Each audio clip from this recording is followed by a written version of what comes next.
Welcome back to the Forge for another Rusty production. Today I'm going to try my hand at making a different type of bottle opener. Over the last, I guess, couple of months, I've been getting slowly better at these sort of open mouth bottle openers. And today I'm going to try my hand at something that I used to have on my key rings that looked a little bit like this. You can see from that picture, there's a few things that I'm not going to actually do. There's a little slit in the top of it. And that's for opening cans and things like that. I'm not going to actually try and do that, but you'll see from the drawing I'm about to show you that I am going to try and make that style of bottle opener something about that size that's going to fit on a key ring. So the first thing I'm going to show you is actually what we're going to be working with. So I started with this 5mm square stock, just a mild steel that I got from Bunnings. And what I've been doing of late is actually reducing this down and making it more of a rectangle. And you can see that I've done that here. For two reasons. One is to make a kind of square stock type finish so that I've got something to work from that's more this sort of size, and the other thing is to practice my hits. So one of the ways I've been practicing getting better with my hammer is actually to reduce this stock to this stock, and trying to get as neat as possible. I still got a long way to go, but I certainly am getting better. So at the end of the day, this is what I'm going to be working with. So using this, I'll show you quickly on a drawing what we're going to try to achieve. So I think you saw in that photo that what we were trying to achieve as a finish is going to be something along like this. So it had an end cap like that, came back, kind of swings around like this, and then comes up. Something like that is the basic premise, right? And then I'm going to actually put a punch a hole in the end of it here, so it's going to ideally look something like that. So in essence, that's going to be the finished bottle opener. I will probably try to add some sort of decorative item like a twist through here. So we'll see how that goes, but it all comes down to how big the actual finished product's going to be. This is much bigger than what I intend it to be. I actually only want the piece to be about that sort of size. So that'll be half the trick in itself. So how do we achieve this? This actually seems fairly complex to me, but this is what I'm going to try and do. So I've got my bar that goes out something like this. What I'm going to try and do is reduce it here and reduce it here so that I can get this area here is a bit of a, I guess a mouth, which is going to end up being this piece here. So if I can get it to here, then what I aim to do is create a wedge that I can drive up into here using some other piece of stock, maybe even just the end of this, and I'll actually create a wedge type thing on the end of it. Push that back in so it's going to give us this sort of effect. And then after I've got that, then I can bend this one down to finish it off. So that's the idea. That's what I'm going to try to do, including giving it a twist through here and then putting the punch hole through the end. But that doesn't mean we're going to be successful. So let's light up the forge and give it a shot. Right,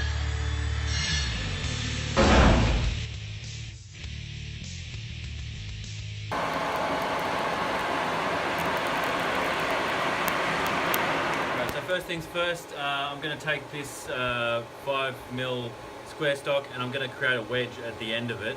Just heat it up and then taper that back slightly so it creates a wedge. And that'll actually give me my tool so that I can upset the metal back into itself once I've created that section in the middle.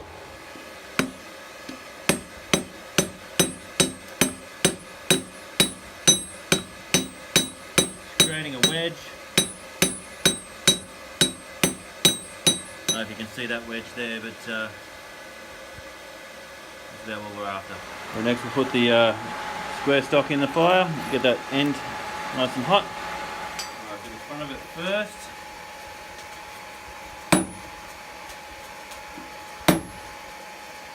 Be careful how much I come in on this. It's almost like creating a little pair of flat stock tongs. Just come down a little bit more so we've got a little bit more to bite on over here.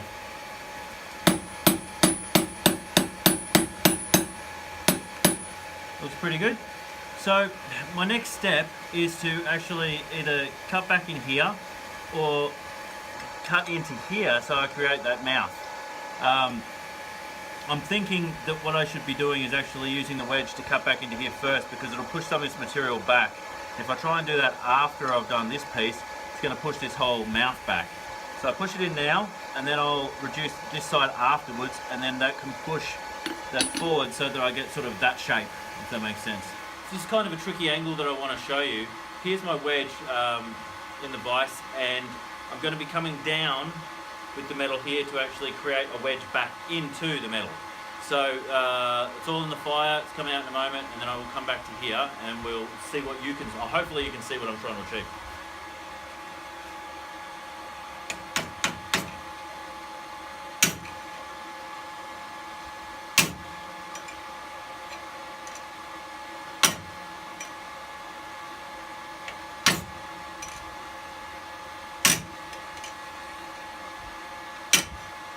Not quite going the way I'd hoped.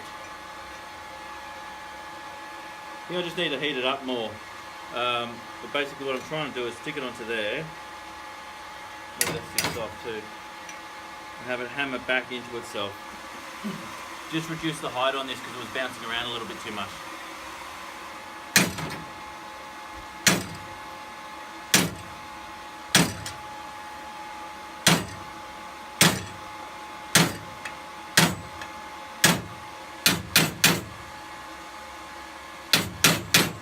Right, so you can see it's getting where I want it to go. It's obviously warping around here, but it's creating that output, which is what I'm after. Now I need to sort of back it up through here so I can add some of that more material back in. So I'll straighten this out, heat it back up again, we'll start reducing this side. I don't know if I'm going to be able to move that material up. That's what I'd like to do. Then maybe I can do it on the edge of the horn, give it that rounded out effect. You know, first things first, just bring the back there back a bit further, one more heat. As you can see, I'm not being very efficient with the heats, number one, because I'm not 100% sure of what I'm doing. And number two, I just want to be careful about how delicate this is all going to get. But once I've done this a few times, obviously, I'll be a little bit more confident.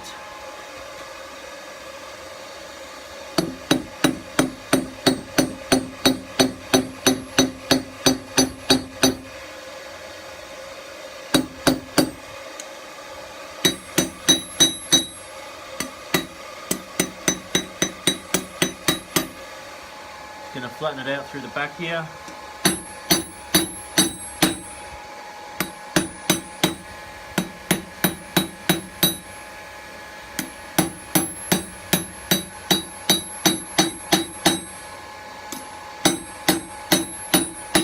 Just on the vise, you can see I've actually got another piece of this 5mm stock, and I've rounded out the top. This is what I'm going to use on the lip of the bottle opener, just so that it actually closes up and becomes more of a bottom lip and can hold on to the bottle that I'm after. So what I really need for this is a rounding hammer.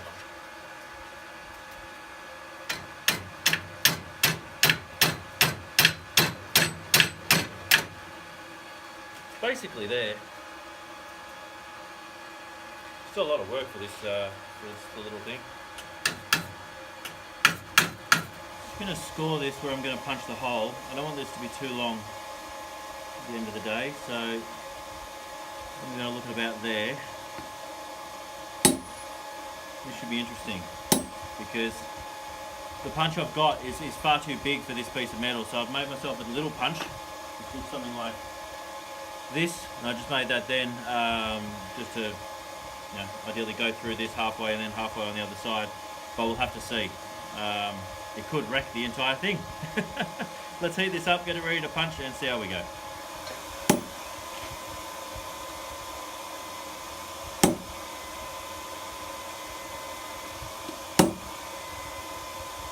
Yep. That's bending. That's not great. I thought that might bend. But it's just mild steel versus mild steel.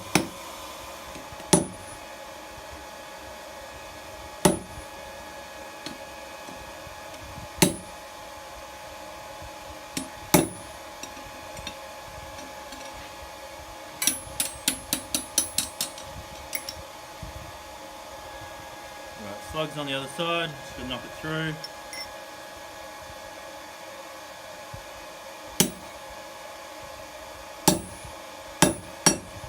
And there we go.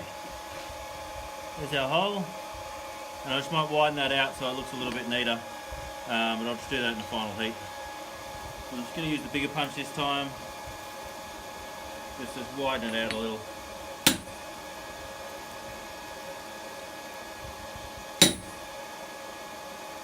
On both sides.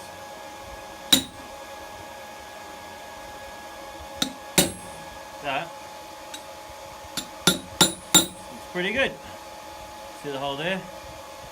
Okay, so I don't know if it's better or wiser to have cut that before I put the hole in it, or whether to cut it now. Let me know in the comments below which you think is the smarter option. But I'm going to cut it now, so I'm going to use a chisel to get right into that so that I can cut it a bit cleanly, and then I'll just round out the end. I might have to clean up the inside hole again. Once that's done, I'm going to heat the metal up through here, give it a twist, and then round out that end to finish it. It's a lot of work for one bottle opener, so clearly this is not something I can put on a production line, but I think it is going to give me the effect I'm after. What I'm going to do is use this small piece of 6mm stock and actually put it through the hole, and I might just start drawing it back around where the punch is, off the side of the anvil. Again, do not know if this is the best way to do it. Let me know in the comments below, but we're going to give it a go anyway. I'm pretty sure this is not the smartest way to do it, so...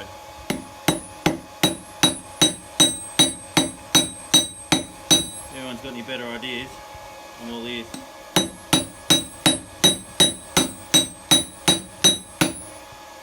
Basically what I'm doing is I'm rounding it out. You see that thinning out there? Maybe not. It is thinning, which does seem to be doing the thing I want it to do. And then I will cut it with the hot chisel, but I'm just going to get it down a bit further. So I'll be cutting the end off with this.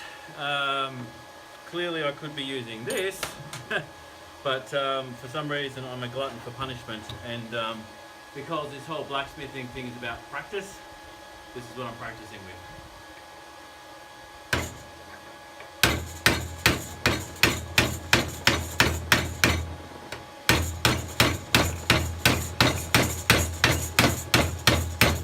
When you had your back turned, I decided to wail a little bit on the metal and chopped it right through, and it went flying across the room. And I've clearly made a bit of a mess of that, so I've got to clean this up. I'll heat it up, leave the metal in there for the time being while I round out the shape, and hopefully we'll have that about right. Now I might end up having to cut this out of here, but for the time being, I've got to try and reduce that top part. Yeah, I might end up having to cut that out the way it's going. Yeah, I'll remove that from there and they'll come back. Alright, that was a mission and a half. I ended up having to taper out the metal just so I could get that to come out through there. Alright, so I'm going to bring this one around. It's actually looking a little bit long. We might have to cut off a little bit off the end there. Hopefully not, but we'll see how we go. And then I'm going to twist through here. So next bit is to bend this around. Take it over here.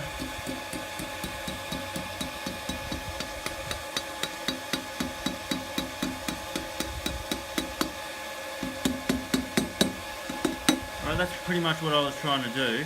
Now let's just quickly try it on the top of the bottle to see if I've got the shape right. This is an old bottle that I've got the cap still on, and yeah, that's pretty spot on actually. I could shave just a touch off the end there, just off here, but it's almost going to be a little bit difficult in itself. What I might actually do is I'll heat this piece back up here. I'll put it flat onto the anvil and set it backwards just a little bit, just to give it a little bit more heaviness at the end, and also just to pull it back just a touch.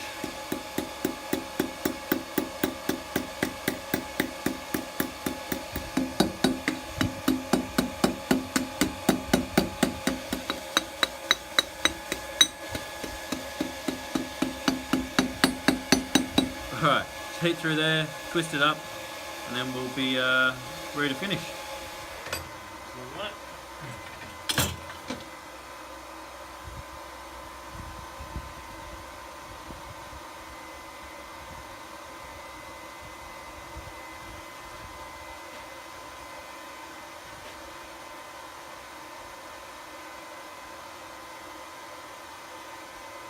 So if you can see that there, it's quite a tight little twist. Right, so you can see here, it's a bit hot. I've cleaned up the back edge there. It's still a little bit messy, but I filed it all back. The twist that I put into it, I've actually flattened that down. I was actually looking for that sort of finished look, so that it has the lines through it, but they don't really affect the symmetry of the whole thing. And it's not quite there, but it's just about right.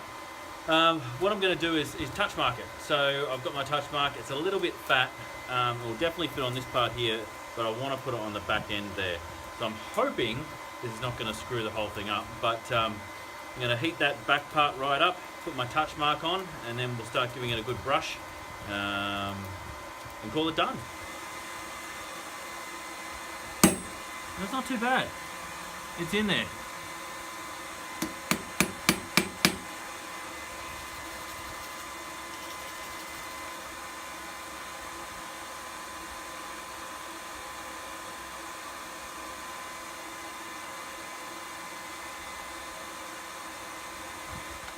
Well, that's the end of the video. Here is the final product. I'm pretty happy with it, actually. That is, here's the drawing. You can see that it's very dirty. It's been through the wars. But here's the final product. And the only thing that I've done sort of differently, I guess, is I've put the hole on the top and sort of changed that through the design when I twisted it. And I'm fairly happy with the way that actually looks. Should it be on the side? Should it be on the top? Not 100% sure. This probably could be shortened a little bit here. But what was interesting is that this took a lot longer than some of the open mouth bottle openers that I've been making. So, so it's a little bit special. So what I'm going to do is I'm actually at 90 subscribers right now, and so we're not far off 100. So when we hit 100 subscribers, what I'm going to do is give this one away. So look out for that. It'll probably be coming in the next week or so. We can hit our 100 subscribers, and then someone on that video will be getting this sent to them wherever they are in the world, because there are literally people across the world watching me each week, and that's really humbling and weird. But bottle opener, bottle, hey. Let's see, actually I should probably turn this down a little bit so you can actually see what's going on. Make sure it, there we go. It definitely works. There's a little touch mark on the back there. So if you like what you saw here today, I'm really getting into making all these little things, and even though this took like 2 hours, which clearly means that I'm not going to be making a business out of it, I really enjoy making these little ones, just trying to get it just right and just the right amount of material, you know, things like that, and taking my time with it. I'm liking that sort of thing. So if you like it, give us a like. And subscribe, because I'm going to be getting more of these videos. Obviously I'm doing one every single week, as you will have seen, and I'm going to be having more coming out over the coming weeks, months, and hopefully years. Until next time, cheers, and thanks so much for watching.